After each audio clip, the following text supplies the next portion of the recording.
എടി ചാരു, നീ എങ്ങനെയാടി ഇത്രയും മുടി ഇങ്ങനെ മെയിൻറ്റെയിൻ ചെയ്യുന്നത്? എന്തൊരു കഷ്ടപ്പാടാ. ആർക്കും കഷ്ടപ്പാട്? അല്ല, മുടി ചീകണം, ഉണക്കണം, എന്തെല്ലാം പണിയാ. അതുകൊണ്ടാണ് ഞാനിപ്പം മുടി വളർത്താത്ത. ഈ ചെറിയ മുടിയുടെ കാര്യത്തിൽ നിനക്ക് ഇത്ര കഷ്ടപ്പാടാണെങ്കിലേ നിന്റെ ബാക്കിയുള്ള കാര്യങ്ങളൊക്കെ എങ്ങനെയാ നടക്കുക? ഓ, വേറെ കാര്യങ്ങൾക്കൊന്നും എനിക്ക് മടിയില്ല. പക്ഷെ മുടി എന്ന് പറഞ്ഞാൽ ഇത്ര ഇമ്പോർട്ടൻറ്റ് കാര്യമൊന്നും അല്ലല്ലോ.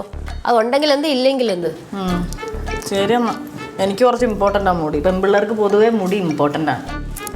അതിന്റെ പെണ്ണായിട്ട് അതെ, തള്ളാന്ന് പറയില്ലെങ്കിൽ ഞാൻ ഒരു കാര്യം പറയട്ടെ, സത്യമായിട്ടുള്ളൊരു കാര്യം പറ. എനിക്ക് പണ്ടേ ഇത് എൻ്റെ കാലിൻ്റെ ഇത്രയും മുടി ഉണ്ടായിരുന്നു. അറ്റം വരെ അല്ലേ? അപ്പൊ നീ ആയിരിക്കും കരടി. അല്ല, സാധാരണ കരടികൾക്കാണ് അവിടെ ഇവിടെയൊക്കെ മുടി വരുന്നത്. ഇങ്ങനെയൊക്കെ മുടി വന്നു. ഓ, അതല്ലടേ, അത്രയും ഈ കാലിന്റെ പാദത്തിന്റെ അത്രയും മുടി ഉണ്ടായിരുന്നു. അങ്ങനെ നടക്കാൻ ബുദ്ധിമുട്ടായിട്ട് വെട്ടിക്കളഞ്ഞിട്ട്. എന്നിട്ട് നടക്കാൻ നേരത്ത് നീ തട്ടി വീഴാൻ പോയില്ലേ? അല്ലേ? അതെങ്ങനെ? അപ്പൊ ഞാൻ ആ കഥ നിന്റെ അടുത്ത് പറഞ്ഞിട്ടുണ്ടാ? അല്ല, ഈ തള്ളുവണ്ടി തള്ളിത്തള്ളി എവിടെ പോകുന്നു നമുക്കറിയാലോ. ഞാൻ ഗസ്റ്റ് ചെയ്തതാ. ഒന്ന് പോടെ, ഞാൻ ഇവിടെ എന്ത് കാര്യം പറഞ്ഞാലും ഇവിടെ ആരും വിശ്വസിക്കത്തില്ല. അത് നീ വിശ്വസിക്കാൻ പാകത്തിന് സത്യമായിട്ട് വല്ലതും പറ, എന്നാ വിശ്വസിക്കും. സത്യം പറയുന്ന ഇതൊക്കെ എന്നെ കൊണ്ട് പറയിപ്പിക്കരുത്, സത്യം പറയണ. എടിമോളെ, ചാരുമോളോടെ നിക്കണ്. ആഹാ, ഇവിടെ നിൽക്കായിരുന്ന.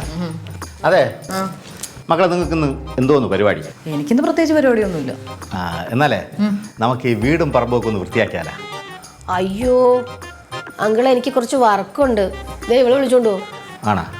എന്നാ മോള് വാ, നമുക്ക് പോവാം. അമ്മാവ, ഞാൻ ഇപ്പൊ കുളിച്ചിറങ്ങിയല്ലേ ഉള്ളൂ. വെറുതെ എന്തിനാ? ഞാൻ മുഷിയും. എനിക്ക് വയ്യ. നിങ്ങളെല്ലാരും ഇങ്ങനെ പറഞ്ഞാൽ എങ്ങനെ നടക്കും? ഒരു കാര്യം ചെയ്യും, ബെസ്റ്റ് ഐഡിയ പറഞ്ഞുതരാം.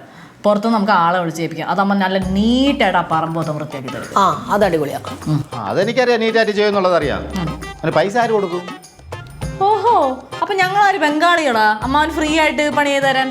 ഇപ്പൊ എല്ലാ കാര്യം മനസ്സിലായത്. എടി അതല്ലടി മോളെ, പണിക്ക് ആള് വന്നു കഴിഞ്ഞാൽ കൊടുക്കാൻ പൈസ എന്റെ വേണ്ടേ? ഒരു കാര്യം ചെയ്യ്, പണി ചെയ്യണ്ടെന്ന് നോക്കി വിട്ടേക്ക്. അയ്യോ, അത് ശരിയാവില്ല. ഇവിടെ എല്ലാം വൃത്തിയാക്കിയിട്ട് ഫോട്ടോ എടുത്ത് മുതലാളിക്ക് അയച്ചു കൊടുക്കാൻ പറഞ്ഞു. അമ്മാവനുണ്ട്, അമ്മാവൻ്റെ ഒരു മുതലാളി ഉണ്ട്. എന്തായാലും എന്നെ കൊണ്ട് പറ്റില്ല. എനിക്ക് വർക്കും ഉണ്ട്. ഓ ശരി, ഞാൻ ഒറ്റയ്ക്ക് ചെയ്തോളാം. നിങ്ങൾ റെസ്റ്റ് എടുക്കി. എൻ്റെ പണി ആയിപ്പോയല്ലോ കേട്ടാ. ശരി, നിങ്ങൾ റെസ്റ്റ് എടുത്തു. ഞാൻ ഒരുത്തണ്ടല്ലോ ഇവിടെ എല്ലാം കഷ്ടപ്പെടാൻ. അയ്യോ പാവ അങ്കിള്. ആണോ? എന്നാ നിനക്ക് സഹായിക്കാറുന്നില്ലേ? എടേ, എനിക്ക് വർക്കുണ്ട്. നീ കണ്ടില്ലേ ചെയ്തോണ്ടിരിക്കുന്നത്? നാളെ ഫ്രാൻസ് സാറിന് ഇത് കൊടുത്തിട്ടില്ലെങ്കിൽ അങ്ങനെ അല്ലേ തന്നെ സാലറി തരാറില്ല.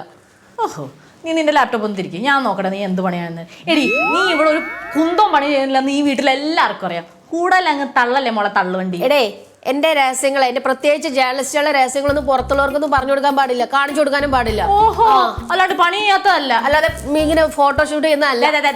എന്റെ പ്രൊഫഷനെ തലയിടണ്ടട്ടാ. നീ പോടി തള്ളുവണ്ടി.